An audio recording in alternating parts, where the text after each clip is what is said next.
आप सभी का स्वागत है एक नई क्लास में। दोस्तों इस क्लास में सॉल्व करने वाले हैं रीजनिंग के प्रैक्टिस सेट को। यदि आप सभी railway, NTPC group D, SSC GD, UP police constable या दिल्ली पुलिस कांस्टेबल की तैयारी कर रहे हो तो यह प्रैक्टिस सेट आप लोगों के लिए काफी इंपॉर्टेंट है, इसलिए क्लास को पूरा देखिएगा। चलिए हम लोग पहले प्रश्न की शुरुआत करते हैं। देखिए पहला प्रश्न है, श्रेणी में अगली संख्या ज्ञात कीजिए। नंबर सीरीज का प्रश्न है दोस्तों, ध्यान दीजिएगा। सीरीज की पहली संख्या कितनी दी गई है? 2, 2 से 5, 5 से 12, 12 से 31, 31 से 86 और उसके बाद प्रश्नवाचक चिन्ह। तो प्रश्नवाचक चिन्ह की जगह पे कौन सी संख्या आएगी, हमें यही बताना है। तो ध्यान से देखिए दोस्तों, पहली संख्या कितनी है? 2 है। 2 के बाद कितनी है? 5 है। 5 के बाद 12 है।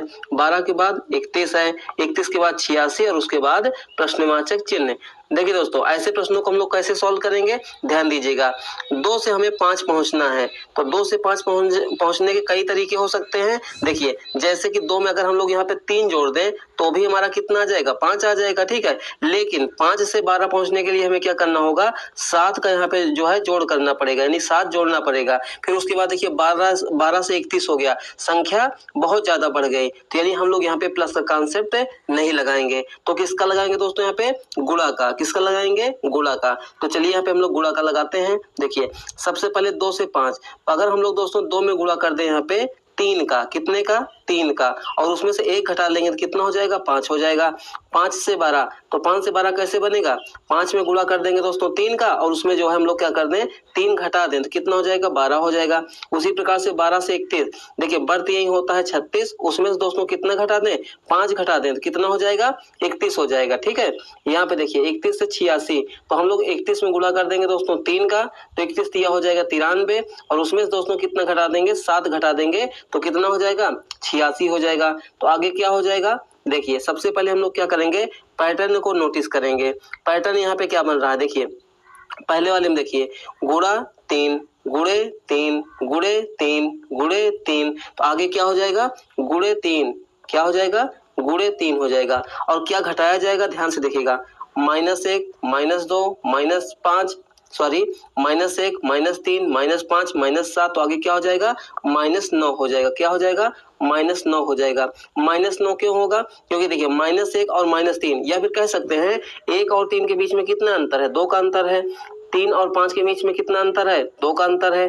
5 और 7 के बीच में कितना अंतर है? 2 का अंतर है। तो आगे भी 2 का अंतर हो जाएगा, यानी कितना घटेगा? -9 घटेगा। तो घटाइए यहाँ पे, देखिए ध्यान से, 86 गुणे 3 -9, तो 86 तिया कितना होता है? तो 6 तिया 18 के 8 हासिल 1, 8 त्रिक 24 से कितना हो जाएगा? 25 हो जाएगा, और माइनस हो जाएगा 9। तो 258 में से दोस्तों 9 जाएगा, कितना हो जाएगा? 249। कितना हो जाएगा यहाँ पे? 249। तो इस प्रश्न का बिल्कुल सही उत्तर क्या हो जाएगा? ऑप्शन नंबर डी हो जाएगा, ठीक है। चलिए आगे देखिए अगले सवाल को। देखिए अगला सवाल दोस्तों हमारा कोडिंग डिकोडिंग का है। क्वेश्चन में क्या पूछा गया, ध्यान से देखिएगा। एक निश्चित कोड भाषा में यदि SNITCH को NSITHC के रूप में कोडबद्ध किया जाता है तो फ्राइडे को उसी भाषा में कैसे कोडबद्ध किया जाएगा? कोडिंग डिकोडिंग का प्रश्न है दोस्तों, ध्यान से देखिएगा। सबसे पहले हम लोग क्या करेंगे? शब्दों को हाईलाइट कर लेते हैं, ठीक है ना। यानी कि क्या दिया गया है? देखिए यहाँ पे SNITCH, इसको क्या लिखा गया है? इसको लिखा गया है दोस्तों NSI, ध्यान दीजिएगा, NSITHC। चलिए हम लोग इसको सबसे पहले देखते हैं। सबसे पहले ध्यान से देखिए कितना दिया गया है? SNI, ठीक है। उसके बाद क्या है? T है, उसके बाद C है, उसके बाद H है, ठीक है। इसको क्या लिखा गया है? इसको लिखा गया दोस्तों NSI, ध्यान दीजिएगा, NSI, ठीक है। उसके बाद क्या है? T, उसके बाद क्या है? H, उसके बाद क्या है? C। तो हम लोग सबसे पहले क्या करेंगे? इसका नंबरिंग करेंगे? नहीं, नंबरिंग करने से भी पहले हम लोग ये देखेंगे दोस्तों यहाँ पे कौन कौन से अक्षरों का प्रयोग हुआ है यहाँ पे, ठीक है। तो देखिए यहाँ पे SNITCH, यहाँ भी देखेंगे नीचे वाले में NS, ठीक है, ITHC। देखा जाए दोस्तों जो ऊपर अक्षर लिखे गए हैं, यही लेटर्स लिखे गए हैं, उसी को नीचे भी लिखा गया है, ध्यान से देखेंगे। लेकिन इनका क्रम क्या है? चेंज हुआ है। क्रम क्या हुआ है दोस्तों? चेंज हुआ है। जैसे कि हम लोग कैसे देखेंगे, देखिए एस मान लीजिए है 1 नंबर पे, ठीक है, एन 2 नंबर पे, आई कितने नंबर पे 3 नंबर पे है, टी कितने नंबर पे 4 पर, ये 5 पर और ये 6 नंबर पे। तो इसको जो है उल्टा क्या लिखा गया है, देखिए सबसे पहले एन यानी कि 2 नंबर वाला लिखा गया है, उसके बाद दोस्तों एस यानी कि 1 नंबर वाला, आई कितने नंबर पे है 3 नंबर वाला, ठीक है ना, ध्यान दीजिएगा। उसके बाद क्या हुआ टी यानी कि 4 नंबर वाला, उसके बाद दोस्तों क्या हुआ 6 नंबर वाला, उसके बाद दोस्तों 5 नंबर वाला। तो उसी प्रकार से हम लोग क्या करेंगे, फ्राइडे को भी लिखेंगे। तो फ्राइडे को कैसे लिखेंगे, FRIDAY। तो फ्राइडे इसको नंबरिंग करेंगे दोस्तों, ध्यान से देखिएगा, 1 number, 2 number, 3 number, 4 number, 5 number और 6 नंबर। तो सबसे पहले कौन सा आएगा, सबसे पहले आएगा दोस्तों 2 नंबर वाला, यानी कि सबसे पहले कौन आ जाएगा यहाँ पे आर, जो कि 2 नंबर वाला है। 1 नंबर वाला कौन है दोस्तों, यहाँ पे एफ है, तो यहाँ पे आ जाएगा दोस्तों एफ यानी कि 1 नंबर वाला, ठीक है। उसके बाद कौन आएगा 3 नंबर वाला, यानी कि यहाँ पे आ जाएगा आई यानी कि 3 नंबर वाला। उसके बाद दोस्तों क्या हो जाएगा 4 नंबर वाला ही आएगा, यानी कि 4 नंबर पे कौन है डी है, ठीक है। उसके बाद 6 नंबर वाला यानी कि वाई हो जाएगा, वाई नंबर पे, वाई कितने स्थान पर 6 पर। उसके बाद देखिए ए आ जाएगा, ठीक है, तो ए कितने स्थान पर 5 पर। तो हमारे इस प्रश्न का बिल्कुल सही उत्तर क्या बनेगा, RFIDYA, जो कि हमारे किस वाले ऑप्शन में है, देखिए RFY, ठीक है, DYA जो कि हमारे सी वाले में है। तो इस प्रश्न का हमारा बिल्कुल सही उत्तर क्या हो जाएगा, ऑप्शन नंबर सी हो जाएगा, ठीक है। चलिए आगे देखिए अगले सवाल को। देखिए अगला सवाल दिया गया है दोस्तों, एक महिला अपने घर से चलना आरंभ करती है और उत्तर दिशा की ओर 10 किलोमीटर चलती है, दाएं मुड़ती है और उस दिशा में 7 किलोमीटर चलती है और अंततः 10 किलोमीटर चलकर दाएं मुड़ने के बाद गंतव्य तक पहुंचती है। उसका घर गंतव्य से किस दिशा में है, यानी हमें बताना है दोस्तों यहाँ पे दिशा, यानी दिशा और दूरी चैप्टर का प्रश्न है। तो सबसे पहले यहाँ पे हम लोग मैप को समझेंगे। किसको समझेंगे दोस्तों, मैप को समझेंगे। देखिए ये रहा हमारा मैप, ठीक है। मैप में दोस्तों क्या होता है, ऊपर की ओर कौन सी दिशा होती है, उत्तर दिशा होती है, ठीक है। नीचे की ओर कौन सी दिशा होती है, दक्षिण दिशा होती है। दाहिने की तरफ में कौन सी दिशा होती है, पूर्व दिशा होती है। बाएं हाथ की तरफ में कौन सी दिशा होती है, पश्चिम दिशा होती है। ये हमारी 4 मुख्य दिशाएं हो गई, ठीक है।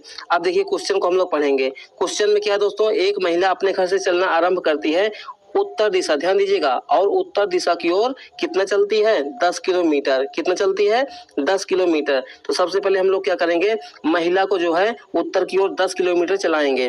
तो मान लीजिए ये है पॉइंट, ध्यान दीजिएगा, ये वाला पॉइंट है, ये पॉइंट है उसका घर, ठीक है ना। घर से चली और उत्तर किधर है दोस्तों, यहाँ देखिए मैप में ऊपर की ओर चलेगी कितना, 10 किलोमीटर, यानी उत्तर की ओर चलेगी कितना, 10 किलोमीटर। उसके बाद क्या किया दोस्तों, ध्यान दीजिएगा, दाएं मुड़ती है, ध्यान दीजिएगा, दाएं मुड़ती है और उसी दिशा में कितना चलती है, 7 किलोमीटर। तो हम कह सकते हैं दोस्तों उत्तर का दायां क्या हो जाएगा, उत्तर का दायां हो जाएगा पूरब, यानी कि पूर्व दिशा की ओर कितना चलेगी, 7 किलोमीटर। कितना चलेगी, 7 किलोमीटर, ठीक है। उसके बाद क्या किया उसने, ध्यान दीजिएगा, और अंततः क्या करती है, 10 किलोमीटर, ध्यान दीजिएगा, 10 किलोमीटर चलकर, ठीक है, दाएं मुड़ने के बाद गंतव्य तक पहुंचती है। यानी कि दोस्तों वह पूर्व दिशा की ओर जा रही है और दाएं मुड़ेगी और कितना चलेगी, 10 किलोमीटर। तो पूरब का दायां क्या हो जाएगा, पूरब का दायां हो जाएगा दोस्तों दक्षिण। कितना हो जाएगा, दक्षिण हो जाएगा, ठीक है। 10 किलोमीटर चल चुकी है और यह दोस्तों यहाँ पे मान लीजिए यह है स्थान, यहाँ पे क्या हुआ, पहुंच गई। अब क्वेश्चन में कहा जा रहा है उसका घर गंतव्य से किस दिशा में है, उसका घर यानी कि जहाँ पे पहुंची है, ध्यान दीजिएगा, ये यहाँ पे पहुंची है तो ये उसका घर है, ठीक है ना। तो ये वाली दिशा दोस्तों हमसे पूछा जा रहा है, तो ये वाली दिशा कौन सी है, ध्यान से देखिए। तो हम लोग सेंटर पे चलेंगे मैप में और ये दिशा कौन सी हो जाएगी, तो ये दिशा हो जाएगी दोस्तों पश्चिम, कौन सी, वेस्ट दिशा। तो इस प्रश्न का हमारा सही उत्तर क्या हो जाएगा, ऑप्शन नंबर बी हो जाएगा, ठीक है। चलिए आगे देखिए अगले सवाल को। देखिए अगला सवाल यहाँ पे दिया गया है दोस्तों, निम्न में से कौन सा विकल्प दी गई आकृति को उत्तम रूप से पूर्ण करेगा। यहाँ पे दोस्तों क्या है, एक अधूरी आकृति यहाँ पे दी गई है। चारों ऑप्शन में से कौन सी ऐसी आकृति है जो इस अधूरी आकृति को क्या कर देगी, पूरी कर देगी। तो ध्यान दीजिएगा, सबसे पहले ध्यान से कैसे देखेंगे, देखिए एक हिस्से को हम लोग यहाँ पे देख लेते हैं, ठीक है। तो मान लीजिए ये वर्ग टाइप में, ठीक है, इसमें क्या है, एक यहाँ पे बीच से लाइन है और अंदर भी एक क्या है, वर्ग है। इसमें कहीं भी दोस्तों गोला नहीं है, ध्यान दीजिएगा, इसमें कहीं भी दोस्तों वर्ग सॉरी वृत्त या कह सकते हैं गोला नहीं है, ठीक है। तो हम लोग यहाँ पे देखेंगे दोस्तों, पहले वाले विकल्प को यहाँ पे क्या है, गोला दिया गया है, गलत हो जाएगा, ठीक है। बी वाले में भी क्या है, यहाँ पे गोला है, ये भी गलत हो जाएगा। सी वाले में यहाँ पे गोला है, ये भी गलत हो जाएगा। बचा हमारा कौन सा, डी वाला। तो इस प्रश्न का हमारा बिल्कुल सही उत्तर क्या हो जाएगा, डी वाला हो जाएगा। कैसे हो जाएगा, ये वाली लाइन यहाँ से आएगी दोस्तों और इसमें जाके मिल जाएगी। नहीं मिल जाएगी? बिल्कुल मिल जाएगी। ये वाली लाइन दोस्तों जाके इसमें मिल जाएगी। उसके बाद दोस्तों ये वाली लाइन दोस्तों यहाँ आके मिल जाएगी। देखिए इस तरीके की आकृति हमारे किसमें है? तो इस तरीके की आकृति हमारे डी वाले ऑप्शन में है। तो इस प्रश्न का हमारा बिल्कुल सही उत्तर क्या हो जाएगा? ऑप्शन नंबर डी हो जाएगा। ठीक है, चलिए आगे देखिए अगले सवाल को। देखिए अगला सवाल यहाँ पे दिया गया है दोस्तों, उस वेन आरेख का चयन कीजिए जो निम्नलिखित वर्गों के बीच के संबंध को सर्वोत्तम रूप से दर्शाता है। वेन डायग्राम का मतलब कि क्वेश्चन है दोस्तों, यानी कि वेन आरेख चैप्टर का। यहाँ पे कौन कौन से शब्द हैं? नंबर 1 पे यहाँ पे देखिए पिता है, ठीक है। नंबर 2 पे कौन सा है? यहाँ पे पायलट, ठीक है। और नंबर 3 पे कौन सा यहाँ पे है दोस्तों? तो यहाँ पे है महिलाएं। कौन सा है? महिलाएं, ठीक है। तो हम लोग इसको कैसे सॉल्व करेंगे? ध्यान दीजिएगा। यहाँ पे पिता क्या होता है दोस्तों? मेल होता है, यानी कि पुरुष। महिलाएं क्या होती हैं दोस्तों? महिला तो महिला ही होती है, ठीक है। देखिए जो पायलट होते हैं, ध्यान दीजिएगा, पायलट क्या है? एक प्रोफेशन है, यानी कि एक कह सकते हैं कि एक पद है, ठीक है ना। उस पद पर दोस्तों पिता भी बैठ सकते हैं, मतलब कि पुरुष भी बैठ सकते हैं, महिलाएं भी बैठ सकती हैं। कहने का मतलब दोस्तों क्या हो गया? जो पायलट है, ठीक है ना, पायलट यानी कि पुरुष भी बन सकते हैं, महिलाएं भी बन सकती हैं। पुरुष में दोस्तों पिता भी बन सकते हैं, भाई भी बन सकते हैं, पुत्र भी बन सकते हैं। महिलाओं में दोस्तों माँ भी बन सकती है, बहन भी बन सकती है। मतलब महिलाओं में जितने भी कैटेगरी हैं सभी बन जाएंगे। यानी हम कह सकते हैं दोस्तों कि अगर ये मान लीजिए है हमारा पायलट, ध्यान दीजिएगा, ये है दोस्तों पायलट। तो पायलट में क्या हो जाएगा? कुछ जो है पायलट क्या हो जाएंगे? पिता हो जाएंगे। क्या हो जाएंगे? पिता हो जाएंगे। और कुछ पायलट क्या हो जाएंगी? महिलाएं, ठीक है ना। क्या हो जाएंगी? महिलाएं। तो इस तरीके का आकृति यानी कि वेन डायग्राम हमारा बनने वाला है, जो कि ऑप्शन नंबर किस में है? तो ऑप्शन नंबर ए में है। तो इस प्रश्न का हमारा सही उत्तर क्या हो जाएगा? ऑप्शन नंबर ए हो जाएगा। ठीक है, चलिए देखिए अगला सवाल यहाँ पे दिया गया है। हमें दोस्तों क्या है, इतनी लंबी चौड़ी स्टेटमेंट को नहीं पढ़ना है। हम लोग यहाँ पे देखेंगे एक जो है ग्रुप दिया गया है, ये वाला दूसरा ग्रुप है, यानी कि ब्रैकेट्स के अंदर क्या है? 3 संख्याओं का ग्रुप बनाया गया है। और इसमें दोस्तों क्या होगा? एक पैटर्न लागू होगा, ठीक है ना। तो जैसे पैटर्न इन ग्रुपों में लग रहा होगा, उसी प्रकार से कौन से ऑप्शन में वही पैटर्न लगेगा, वही हमें ढूंढना होता है, ठीक है। तो चलिए हम लोग पहले वाले ग्रुप को यहाँ पे देखेंगे। तो पहले वाले ग्रुप में कौन कौन सी संख्या है दोस्तों? यहाँ पे है 12, और उसके बाद दोस्तों क्या है? 4, और उसके बाद क्या है? 16। तो हम लोग इसमें जो है क्या पैटर्न लगाएंगे? तो ध्यान दीजिएगा, यहाँ पे है 12, यहाँ पे है 4 और यहाँ पे है 16। तो हम कह सकते हैं दोस्तों कि अगर हम लोग यहाँ पे 4 से भाग दे देंगे, मतलब कि इसमें 12 में, तो कितनी बार जाएगा? यानी कि 4 तिहाई 12, कितनी बार? 3 बार, ठीक है ना। और 4 में दोस्तों हम लोग गुणा कर दें कितने का? 4 का, तो कितना हो जाएगा? 4 चौक 16 हो जाएगा। हो जाएगा नहीं हो जाएगा? बिल्कुल हो जाएगा। दूसरे वाले ग्रुप में देखिए क्या यही पैटर्न लागू हो रहा है? देखिए यहाँ पे कितना है? 27, उसके बाद कितना है? 9, और उसके बाद दोस्तों कितना है? 36 है, ठीक है। देखिए 9 से अगर हम लोग इसमें भाग देंगे कितनी बार जाएगा? तो 9 तिया 27, यानी कि भागे कितना हो जाएगा? 3।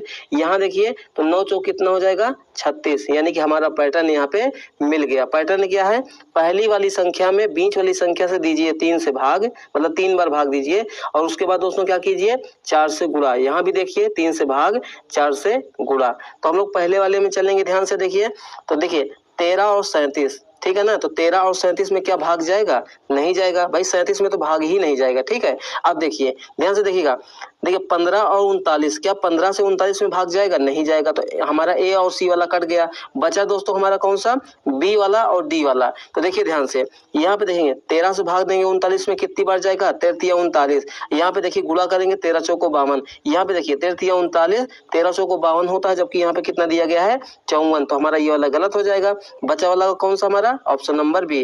तो इस प्रश्न का बिल्कुल सही उत्तर क्या हो जाएगा? Option number B. देखिए 39, ध्यान दीजिएगा, 39 13 52 वाला हमारा सही हो जाएगा, ठीक है। क्योंकि 13 से हम लोग भाग देंगे 39 में कितनी बार? 3 बार जाएगा, और 13 चौको क्या हो जाएगा? 52, यानी कि 4 बार गुणा कर देंगे। तो ऑप्शन नंबर बी इस प्रश्न का बिल्कुल सही जवाब हो गया, ठीक है। चलिए आगे देखिए अगले सवाल को। देखिए अगला सवाल दोस्तों यहाँ पे दिया गया है, ध्यान से देखिएगा। गणितीय चिन्हों के उस सही संयोजन का चयन कीजिए जिन्हें स्टार चिन्हों के स्थान पर क्रमिक रूप से रखे जाने पर दिया गया समीकरण संतुलित हो जाएगा। यहाँ पे दोस्तों क्या होगा? देखिए ध्यान से, यहाँ पे देखिए 65 दिया गया है, ठीक है। उसके बाद क्या है 45 है, 25 है, 5 है, 35 है और उसके बाद दोस्तों क्या है यहाँ पे 60 है। क्या है यहाँ पे 60 है। अब ध्यान दीजिएगा सबसे लास्ट में क्या है यानी कि दाहिनी तरफ क्या है बराबर है। यानी हम कह सकते हैं दोस्तों कि इन सभी संख्याओं को आपस में कौन कौन से चिन्ह प्रयोग करेंगे कि हमारा बराबर हो जाएगा 60। क्या हो जाएगा बराबर 60। तो इसमें एक ट्रिक होता है। ट्रिक का मतलब क्या होता है आप लोग दिमाग लगाएंगे। देखिए पहले वाले चिन्हों को ध्यान से पहले देखेंगे। यहाँ पे कितना है प्लस गुणा प्लस माइनस, प्लस गुणा प्लस माइनस, ठीक है कोई बात नहीं। यहाँ पे देखिए माइनस प्लस उसके बाद क्या है भाग। तो सबसे पहले हम लोग क्या करेंगे भाग वाले चिन्ह को ही देखेंगे किसमें किसमें भाग दिया गया है। क्या इसमें भाग दिया गया है नहीं दिया गया, इसमें भाग दिया गया है नहीं दिया गया है। तो हम लोग क्या करेंगे पहली प्राथमिकता देंगे भाग वाले को। क्यों देंगे दोस्तों देखिए मैं आपको कैसे समझा रहा हूँ। देखिए यहाँ पे 1 2 3 ठीक है ना। यहाँ पे देखिए 1 2 3 तीसरे नंबर पे कौन है भाग। तो तीसरे नंबर पे यहाँ संख्या कौन सी है 25। तो 25 में दोस्तों क्या 5 से भाग चला जाएगा। आप कहोगे बिल्कुल चला जाएगा। तो यानी कि हमारा क्या होगा ये इस वाले जो है विकल्प का यानी ग्रुप का सही होने की संभावना ज्यादा है। तो हम लोग क्या करेंगे इसी वाले जो है चिन्हों को पहले प्रयोग करेंगे। तो मान लीजिए बी वाले को हम लोग उठाते हैं तो हम लोग यहाँ पे क्या करेंगे माइनस, ठीक है। उसके बाद क्या करेंगे यहाँ पे प्लस, उसके बाद यहाँ पे क्या करेंगे भाग, भाग के बाद यहाँ पे क्या हो जाएगा प्लस हो जाएगा, ठीक है। और उसके बाद बराबर। तो हमारा देखिए क्या बना, हमारा बना यहाँ पे 65, ठीक है, माइनस 45, उसके बाद क्या हो जाएगा प्लस 25 भागे 5, उसके बाद क्या है दोस्तों 5 हो जाएगा, फिर 35, उसके बाद दोस्तों 60 हो जाएगा। चलिए इसको हम लोग सॉल्व करते हैं। देखिए LHS बराबर RHS, ये वाला हमारा क्या हो जाएगा मतलब कि लेफ्ट हैंड साइड यानी कि बायां साइड, और ये हमारा क्या हो गया RHS यानी कि दायां साइड। तो चलिए हम लोग बोर्ड मास का नियम लगाएंगे यहाँ पे। तो सबसे पहले भाग वाला पद तो कितना हो जाएगा यहाँ पे 65 माइनस 45, ठीक है, प्लस 25 में भाग जाएगा 5 से तो कितनी बार जाएगा 5 बार जाएगा, ठीक है, प्लस कितना हो जाएगा 35 बराबर कितना हो जाएगा 60। यहाँ पे देखिए प्लस वाले पद को जोड़ेंगे, ध्यान दीजिएगा प्लस वाले पद को जोड़ेंगे तो यहाँ पे देखिए कितना दिया गया है 65 है, 65 5 कितना हो जाएगा दोस्तों यहाँ पे 70 हो जाएगा। कितना हो जाएगा 70 हो जाएगा। 70 और 30 कितना होता है 100 और 5 कितना हो जाएगा 105। तो यानी कि हमारा कितना हो जाएगा 105 माइनस कितना हो जाएगा 45 बराबर कितना हो जाएगा 60। 105 में से 45 घटाएंगे दोस्तों कितना हो जाएगा 5 में से 5 गया 0, 10 में से 4 गया 6, यानी कि 60 बराबर कितना हो गया दोस्तों यहाँ पे 60 हो गया। यानी कि हमारा बी वाला विकल्प इस प्रश्न का दोस्तों सही जवाब हो जाएगा। यानी कि इस वाले ग्रुप को अगर हम लोग चेंज मतलब कि रखेंगे मतलब इन चिन्हों का प्रयोग करेंगे स्टार की जगह पे तो हमारा विकल्प जो है LHS बराबर क्या हो जाएगा RHS हो जाएगा, ठीक है। चलिए आगे देखिए अगले सवाल को। देखिए अगला सवाल यहाँ पे दिया गया है दोस्तों, नीचे दर्शाए गए अनुसार एक कागज को मोड़ करके काटा गया है, खोलने पर यह कैसा दिखाई देगा। ध्यान से देखिएगा। एक मान लीजिए कि ये है पेपर की शीट, ठीक है ना। इसको क्या किया गया पहले जो है बीच से ऐसे ऊपर से नीचे मोड़ दिया गया, ठीक है। उसके बाद जो है मोड़ने के बाद क्या हुआ कि ये बिल्कुल इतना ही दिख रहा है, ठीक है। जो ये डॉट डॉट जैसा है ये छिपा हुआ भाग है, ठीक है। तो यानी कि जब सबसे लास्ट में मोड़ा गया है तो इसी टाइप से यहाँ पे दिख रहा है, बीच में 2 दिल यहाँ पे बने हुए यानी हार्ट बना हुआ है, ठीक है। अगर हम लोग दोस्तों इसको खोलेंगे, ध्यान दीजिएगा, इसको अगर हम लोग ऐसे खोलेंगे इस साइड में तो ये कैसा दिखाई देगा। ध्यान दीजिएगा यहाँ पे दोस्तों क्या है इस वाले भाग में एक यहाँ पे दिल है, एक यहाँ पे भी दिल है, ठीक है। जैसे ही दोस्तों इसको हम लोग खोलेंगे तो यहाँ भी क्या बन जाएगा, ध्यान दीजिएगा, यहाँ भी क्या बन जाएगा यानी कि यहाँ भी एक यहाँ पे दिल आ जाएगा और यहाँ भी एक यहाँ पे आ जाएगा, यहाँ भी आ जाएगा और दोस्तों यहाँ पे यहाँ भी आ जाएगा। तो इस तरीके का हमारे इसमें बनने वाला है। तो खुलने पर दोस्तों ये कैसा दिखाई देगा, तो 2 यहाँ पे ऐसे दिल हो जाएंगे, ध्यान दीजिएगा, 2 यहाँ पे दिल हो जाएंगे और यहाँ पे दोस्तों 2 इस साइड में भी हो जाएंगे। किस साइड में, मतलब कि दाएं साइड और बाएं साइड में। तो इस तरीके का हमारा बनने वाला है। देखिए ध्यान से, पहले वाले में क्या है ऊपर से नीचे की ओर 4 तो बने हैं, ध्यान दीजिएगा 1 2 3 4, लेकिन क्या है इसको हम लोग अगर ऐसे मोड़ रहे हैं मतलब कि बीच से मोड़ रहे हैं तो हम इसको दाएं या बाएं खोलेंगे ना। देखिए ये वाला विकल्प तब हमारा सही होता है जब हम लोग इसको जो है ऐसे मोड़ते हैं, मतलब कि दाएं से बाएं, मतलब ऊपर से नीचे को हम लोग को खोलना पड़ता है। तो पहला वाला विकल्प हमारा गलत हो गया, इसमें 2 ही है, ध्यान दीजिएगा, ये भी गलत हो गया, इसमें 3 है, ये वाला विकल्प तो बिल्कुल ही गलत है। तो ऑप्शन नंबर सी इस प्रश्न का बिल्कुल सही जवाब हो जाएगा, ठीक है। चलिए आगे देखिए ले सवाल को। देखिए अगला सवाल दोस्तों हमारा कैलेंडर चैप्टर का है। क्वेश्चन को ध्यान से पढ़िएगा। यदि आज मंगलवार है तो आज से 64वां दिन कौन सा होगा। यानी हमें बताना दोस्तों कि यदि आज मंगलवार है यानी कि ट्यूसडे तो आज से 64वां दिन कौन सा होगा। तो इस प्रश्न को हम लोग डायरेक्ट कैसे सॉल्व करेंगे, ध्यान दीजिएगा। यहाँ पे दोस्तों आज कौन सा दिन है, तो आज है दोस्तों मंगलवार। कौन सा दिन है, मंगलवार, यानी कि ट्यूजडे, ठीक है ना। आप ध्यान से देखिएगा 64वां दिन पूछा गया है, तो हम लोग क्या करेंगे दोस्तों, 64 को सीधे सीधे भाग दे देंगे 7 से। क्या करने के लिए, विषम दिनों की संख्या निकालने के लिए। क्या करने के लिए, विषम दिनों की संख्या निकालने के लिए, ठीक है। आखिर विषम दिन का मतलब क्या हो गया, देखिए 7 से ही क्यों भाग दिए, देखिए 7 दिन के बाद दोस्तों दिनों की संख्या क्या होने लगती है, रिपीट होने लगती है। मतलब कि जैसे आज सोमवार है तो 7 दिन बाद क्या होगा, फिर से सोमवार, अगले 7 दिन बाद क्या होगा, फिर से सोमवार। इसीलिए 7 दूनी 14, 14 तिया 21, 21, इसीलिए जो दोस्तों क्या होता है, एक महीने में कितने जो है सप्ताह बनते हैं, 4 सप्ताह बनते हैं, ठीक है। अब देखिए 7 से भाग देंगे, तो हम लोग भाग देंगे तो क्या हो जाएगा, ध्यान दीजिएगा, 7 से भाग दीजिए 64 में, तो 7 9 कितना हो जाएगा, 63। शेषफल कितना बचेगा, 1। तो शेषफल से हमें मतलब है, तो शेषफल हमें कितना मिला, तो यहाँ हमें मिला 1।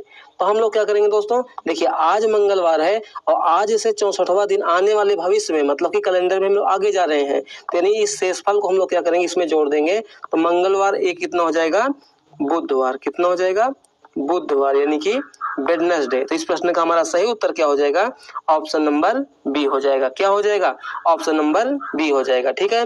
चलिए आगे देखिए अगले सवाल को। देखिए अगला सवाल यहाँ पे दिया गया है, ए नामक जो व्यक्ति है ई से छोटा है, मतलब कि ए ई से छोटा है किंतु सी से लंबा है, सी डी से लंबा है किंतु बी से छोटा है। जो ए से छोटा है उनमें से कौन सबसे लंबा है। अब ध्यान से देखिएगा क्वेश्चन में क्या कहा गया है, ए नामक व्यक्ति ई से छोटा है, ठीक है ना। मतलब कि ए नामक जो व्यक्ति है ई से छोटा है, यानी हम कह सकते हैं दोस्तों यहाँ पे ई आएगा अगर ऊपर, ठीक है, और ए जो है छोटा है यानी कि ए हो जाएगा नीचे, ठीक है। अब देखिए क्वेश्चन में आगे क्या है, किंतु सी से लंबा है। सी से लंबा दोस्तों कौन हो जाएगा, ध्यान दीजिएगा, तो सी से लंबा हो जाएगा ए हो जाएगा। मतलब कि ए जो है ई से छोटा हो गया किंतु सी से लंबा, तो सी और भी छोटा हो जाएगा यानी कि नीचे आ जाएगा, ठीक है। अब देखिए आगे, सी जो है डी से लंबा है किंतु बी से छोटा है। ध्यान दीजिएगा, सी जो है डी से लंबा है, ठीक है, किंतु बी से छोटा है। तो हम कह सकते हैं दोस्तों यहाँ पे कि यानी कि बी और डी अभी बचे हुए हैं, तो बी और डी कहाँ पे आएंगे, ध्यान दीजिएगा, जो सी नामक व्यक्ति है डी से लंबा है, तो डी हो जाएगा दोस्तों सी से नीचे, और बी कहाँ पे हो जाएगा, ऊपर, यानी बी यहाँ पे हो जाएगा। क्वेश्चन में कहा गया है उनमें से सबसे लंबा कौन है, तो उनमें से सबसे लंबा दोस्तों यहाँ पे ई ही हो जाएगा। तो इस प्रश्न का बिल्कुल सही उत्तर क्या हो जाएगा दोस्तों, ऑप्शन नंबर ए, मतलब ई नामक व्यक्ति क्या है, सबसे टॉल है यानी कि लंबा है, ठीक है। तो इस प्रश्न का सही उत्तर क्या हो गया, ऑप्शन नंबर ए हो गया, ठीक है। तो ये रहे हमारे मोस्ट इंपॉर्टेंट क्वेश्चन दोस्तों। क्लास आपको ऐसी लगी अपना फीडबैक दीजिएगा। अगर चैनल पे नए हैं तो चैनल को सब्सक्राइब कीजिए, लाइक कीजिए, शेयर कीजिए। चलिए मिलते हैं नेक्स्ट क्लास में, तब तक के लिए आप सभी का बहुत बहुत धन्यवाद।